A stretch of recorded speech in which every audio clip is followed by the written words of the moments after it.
Okay, so I think we've exhausted our hello world. So let's do a little example on getting user input. Okay, we're going to write this one from scratch again. So here's our global, where we're going to start from. Then we have our text. So this is the text segment of the program. So again, sort of remembering our program stack and that this is the part that can't change. And let's see, what else do I want to write here? Well, let's create our start symbol.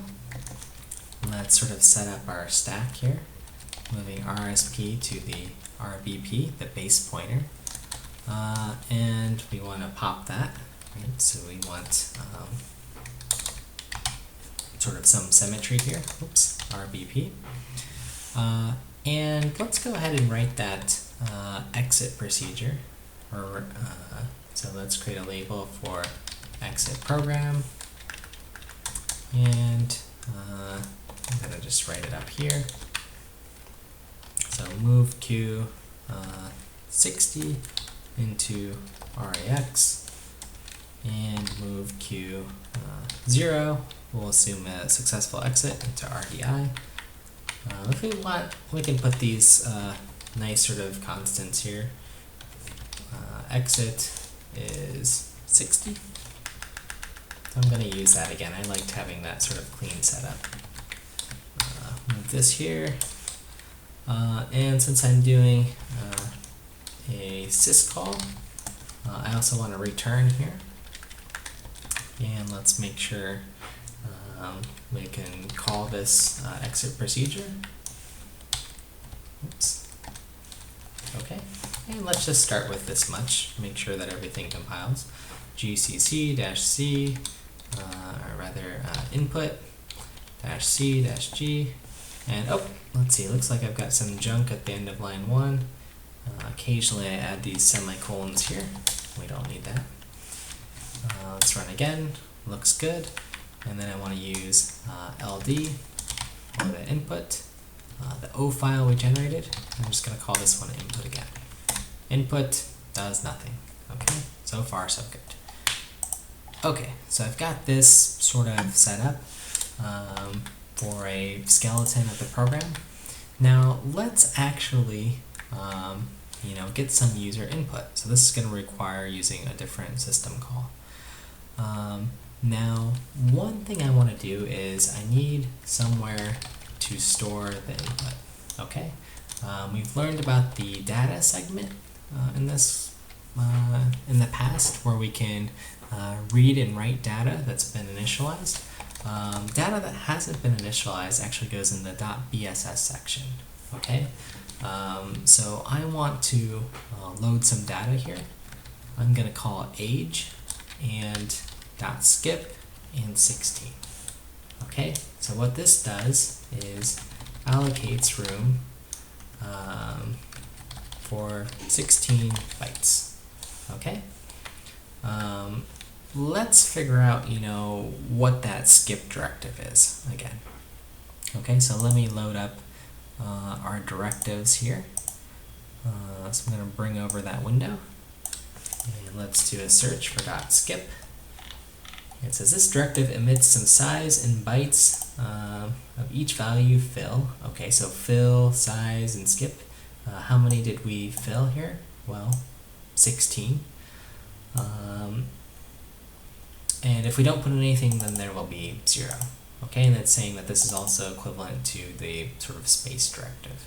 Okay, so essentially we've just filled our program with 16 empty bytes that we can write to, okay, at this label age. Okay, so far so good. I think that means, we can get some input up to 16 bytes worth, 16 characters. Okay, and we can exit our program. Okay.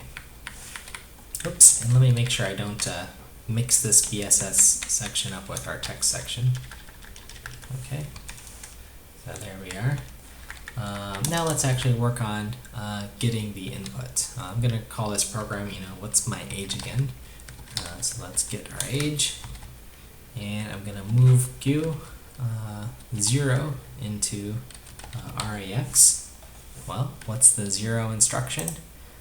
let's show everything that we're doing here. I'm gonna look in my syscall table all the way up to 0, and that's read. Okay, so we're reading in data. We need a file descriptor. This time we want standard in, which is actually going to be 0. Last time we were using 1, which is standard output, but we want to read this time. RSI, again, is a buffer where we're going to store information. Okay, so in this case we've said it's going to be in age. And then the count for how big that buffer is, how many bytes. So in this case we've said, 16. Okay, so let's finish this guy off. This is our read call. Let's do this. Percent RDI, and again that's standard input, that's how you'll see it written. And then we're moving from our source, so this is age, into RSI. And how big is that? Well, 16, so I'm just putting in that immediate value, 16, to RDX. So this is our size, our sort of buffer. And then we do a syscall, and then we return.